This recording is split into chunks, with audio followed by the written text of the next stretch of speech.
vidva bolj gledate te filme, ampak kakor se meni zdi, filmi, ki prikazujejo prihodnost, a so v povprečju bolj negativno, črnogledo predstavlja? Ja. Ampak Jaz se strinjam s tem. ti se celo strinjaš s tem? Ja. Aha. Torej ti misliš, da Več gre lahko narobe, kot gre lahko prav. To je zakon vesolja. Ne? To je res. Ampak ti misliš, da čez 100 let, ti bi stavil, zdaj bi ti mogel stati, čez 100 let, recimo z integracijo AI-ja in ostalih tehnologij v naš life, bo naš life slabši ali boljši? Slabši. Ja. Kaj bi ti misliš? Ja, jaz sem naravno optimističen, tako da rečem boljši. Ampak gledam zgodovino za nazaj, kar je lahko napaka. Jaz mislim, tako malo se bom popravil, za večino bo slabš. Aha, Ja. Za večino. imel boš pa elito, v kateri boš ti. Hopefully. Valjda. Iz česa pa sklepaš? Vidim tako, kaj se dogaja v svetu. Ampak kaj recimo? Ker za večino je life pač boljši v zadnjih parih desetletij. Debatable. Ja, mislim, odvisno, kje podatke zajemaš, ampak po zelo veliko teh najbolj simpel podatkih, lakota, bolezni. Jaz to primerjam s potencialom, kje bi lahko že bili. Kaj smo se zadnjič pogovarjali? Kako ti veš, kaj je potencial? Mislim, domišljam si, tako kot si lahko za marsikaj, za večino stvari, ne. Domišljam. Ok, ampak če damo ta potencial, ti misliš, da objektivno, recimo, če zdaj merimo po nekih kriterijih kvaliteto life-a, da bo slabše čez 100 let? Kaj pa čez 10 let? Ne vem, za dolgi rok sem bolj pesimističen. A je bolj zdaj, kot pred 50 leti? Kaj? In general. Laže je, a bi raje živel 50 let nazaj, ali danes, to je mogoče.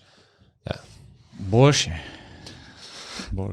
Se pravi, bo obrnil se, to sem hotel ga vprašati. Ja. Se pravi, do zdaj je šlo na boljš, ti verjameš, da se bo trend obrnil in bo šlo na slabše. Ja, jaz mislim, da se je zdaj obrnil. Aha, da se obrača. Ja. Kaj pa, kjer podatke zajemaš, ki ti to kažejo, recimo? Komentarje na 24 ur. Ne, to ne, ampak koliko imamo problem s tem razumevanjem, da imamo slab finančni sistem, ki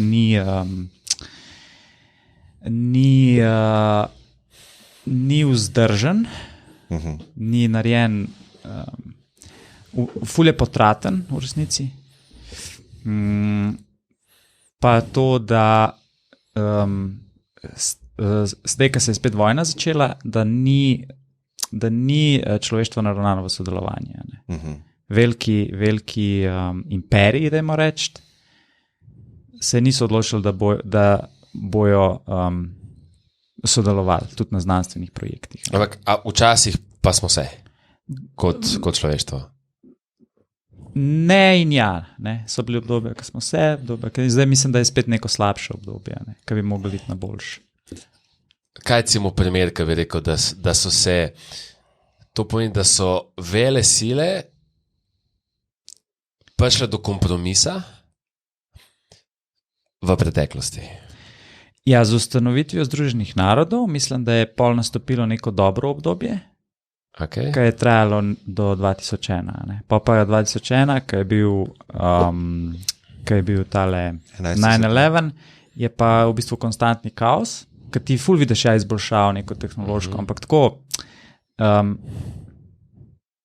pokazalo se je tudi zdaj s tem napadom Rusije na Ukrajino, da v resnici se nič ni kaj dosti spremenilo. Spremenile so se tehnološke okoliščine, pa blaginja v določenem delu sveta je narasla fula, ampak a veš to, da ena nacija kar tako napade eno drugo, pa tudi COVID je to pokazal, kako ne moramo se zediniti, pa so znanstveno čist bile jasne stvari, da je da svet je v bistvu na enem zelo tako na tankem ledu je, da neka hujša eskalacija nekje bi po moje hitro pripeljala, tudi imaš neke države, ki so failed states, se reče. Ne? One so prepoznane od recimo preostalega sveta kot države, kjer je v bistvu sistem v konstantnem kolapsu. A ne?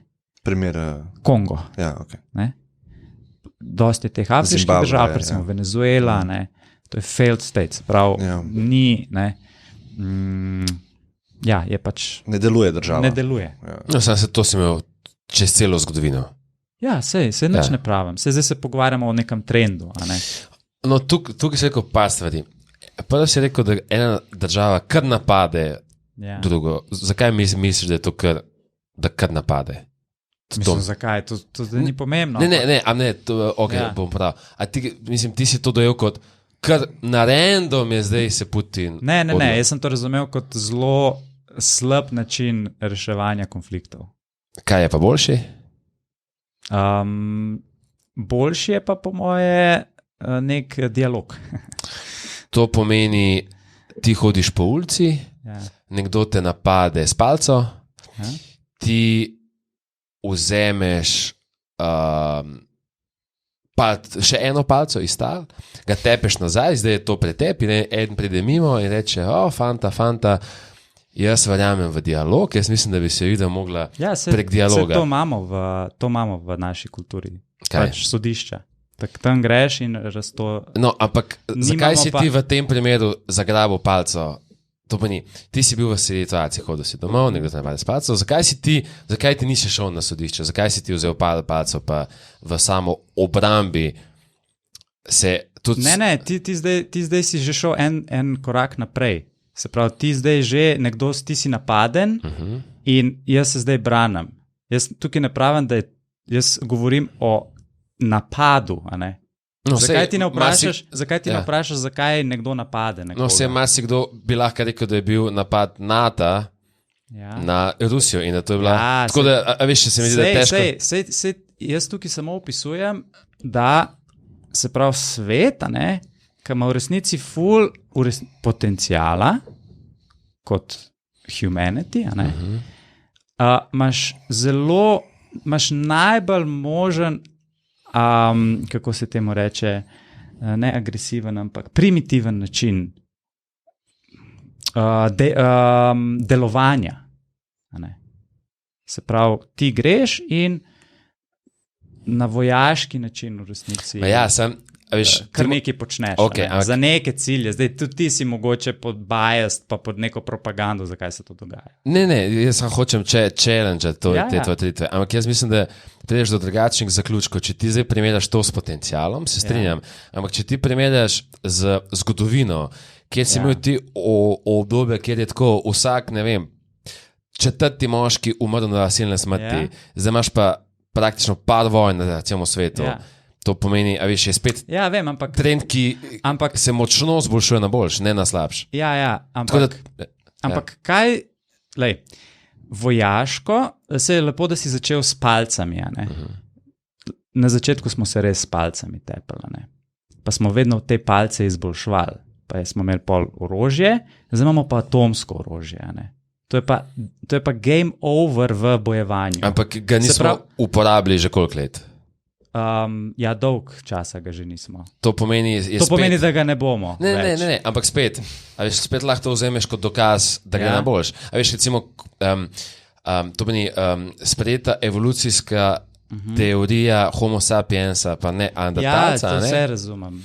Da Homo sapiens pride na območje, kjer je neandertalc živel tle Pol malo seksa med sabo. Ne. Ampak tudi. Ne. Homo sapiens ubije vse neandertalce, vmes pa posili njihove ženske. To je zdaj sprejeta, recimo, evolucijska teorija. In zdaj dajmo reči, Homo sapiens, kar smo mi, začne z uničevalnim pohodom neke druge skupine, ki se ni znala tako zorganizirati kot mi, in sistematično porej pa pobije vse njih in zdaj to primerjaš z Dansko. Pač Rusija napade Ukrajino, it's bad, ampak compared to pač naši, to meni, če to primerjaš z našimi začetki, jaz mislim, da smo prišli na dosti višjo stopnjo, kjer delamo dosti bolj etične, moralne, premišljene stvari, kot včasih. Kar ti zdaj samo govoriš, je, da to ni na takem obsegu. Samo zato. Kaj ste mi zdaj na takem Mislim, obsegu? Kaj si zdaj sploh s to izjavo hotel reči? Da je vojna manj agresivna? Ne, da to pomeni, da si ti imel nek čas v zgodovini, kjer je 50, 60 ali pa še več procentov sveta bilo v danem trenutku v bitki, v vojni. Okay. Zdaj imaš pa ta procent, ne vem, manjka 1% prebivalstva je ta moment v vojni. To recimo je znak izboljševanja. Ja. Po nekem kriteriju, recimo blaginje. Ampak napram letu 2009, da rečem 1999, je pa vojne več. A veš, ti si zdaj vzel skalo, ne vem, kaj si vzel, 10,000 let? Ja, ko se mi zdi, da na daljšo skalo, ko pogledaš, bolj lahko vidiš ta nek trend, veš, ker ti imaš te mikrotrende. To je tako, da bi rekel zdaj, ok, stoksi so padli ta mesec 2%, vse je na slabš. Ok, dajmo zoom out zadnjih 10 let. No, in jaz mislim, da če narediš tako za vojne, pa zoom outaš, ne, da ne gledava na 10 let, ampak gledava recimo 100 let, 1000 let. Ej, če se je toliko Ukrajincov pač razselila, ne, pa da je to v bistvu totalna vojna, to pomeni, da je tudi zelo posega v območje civilnega prebivalstva, to je odprt spopad, pač dveh dost blizu pač sila, ne. In to je meni tako, ne moram sploh tega smatrati v nobenem primeru kot nekaj pozitivnega. Ne, Jani po moje govori o generalnem trendu, da človeštvo kot celota ima vedno manj spopadov, pa vedno manj je smrtnih žrtev zaradi vojaških spopadov, pa da smo bolj moralni in general. Dosti bolj. Kot včasih. Če bi ta spopad bil 500 let, to meni, če bi ta spopad, isti spopad, bil 500 let nazaj, s tehnologijo, ki jo imamo danes, bi bilo več pobijanja ali manj pobijanja, kot ga imamo danes. Po mojem bi bilo isto. 500 let nazaj, če bi človek imel atomsko bombo, bi te atomske bombe sprožil, jaz mislim, da levo in desno, kolikor bi se mu spadnil. Danes imaš pa ti zelo velik sistemov in place, da se to... To je neko filozofijo, to je neko tako če bi 500 let nazaj imel atomsko bombo, a bi jih kar metal. Ne, isto bi bilo, pač prišlo bi do tega, da ko bi prvič to naredili, bi videli, stari, to pa res zapali, ne? In bi svet bil v tem nešovem ravnotežju, ne? To je game theory. In zdaj je zelo v takem pač ravnotežju, ker imaš ti res par teh velikih velesil, ki se tako malo gledajo, igrajo, malo tekmujejo ekonomsko. Igra moči je to, ja. A veš, in za potencial, ki ga v resnici ima človek, mislim, da je to zelo wasteful. Zakaj pa je tako, je pa zdaj več razlogov in eden od teh je tudi pač, da imamo napačen monetarni sistem, ki ima napačne mehanizme vgrajene.